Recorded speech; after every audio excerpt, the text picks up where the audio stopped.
Bonjour, c'est Isabelle Morin de Spring Formation. Aujourd'hui, je voulais vous parler des problèmes des autres. Ou plutôt, voilà, cette question que je me pose depuis un moment, c'est à quoi ça sert de penser aux problèmes des autres?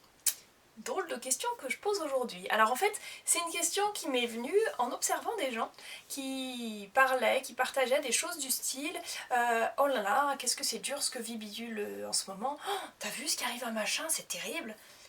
Et alors je me posais la question de finalement qu'est-ce que ça apporte de brancher sur ça. En même temps je me disais mais enfin, ne pas le prendre en considération, ça serait super égoïste, quand les autres ont des problèmes on va pas se couper de ça. Alors voilà, j'étais un peu perdue entre les deux et petit à petit j'ai une réponse qui s'est élaborée et que je vous partage aujourd'hui. À quoi ça sert de se brancher aux problèmes des autres? Eh bien ça peut nous servir à trois choses.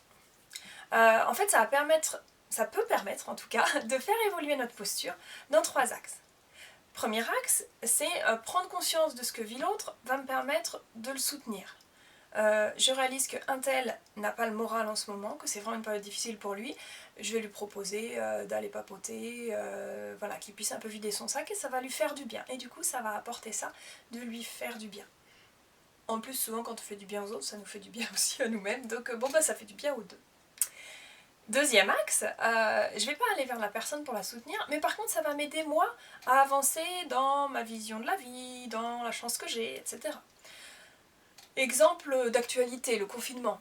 De prendre conscience que certaines personnes sont confinées dans des appartements, je pense notamment à mes collègues à Paris avec qui j'étais en visioconférence hier, qui ne sortent plus dehors. Ça me fait prendre conscience de la chance que j'ai d'être en maison, d'avoir un jardin et de pouvoir profiter en direct de ce beau soleil. Troisième cas, qui va être le fait de prendre conscience que vit l'autre ne va pas me permettre d'aider l'autre, ne va pas nécessairement me faire avancer moi par rapport à ce que j'ai moi, mais va m'inciter à aider d'autres par effet miroir. Je prends conscience que y a une personne qui est en situation de handicap et que c'est compliqué pour elle, ben ça va m'inciter à aider une autre personne dans mon entourage que je vais croiser dans la rue, qui est dans une situation de handicap, et du coup ça va faciliter l'aide que je vais pouvoir lui apporter. Dans ces trois cas, le fait de m'être branchée, d'avoir pris conscience, d'avoir pris le temps de mesurer la difficulté que vit l'autre, amène un élément positif.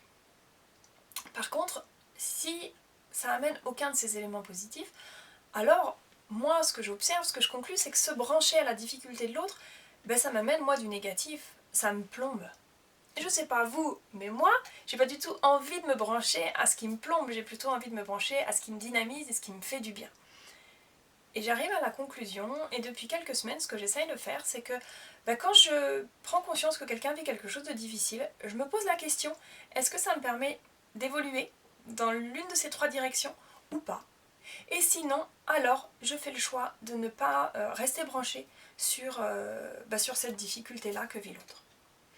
Certains peuvent penser que c'est égoïste.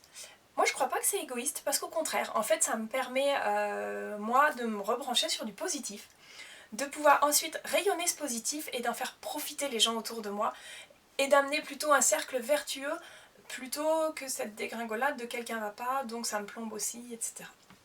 Moi j'aime mieux rayonner ce qui va bien autour de moi, surtout quand on n'est pas en confinement c'est plus facile, mais bon heureusement j'ai les vidéos qui me permettent de rayonner auprès de vous.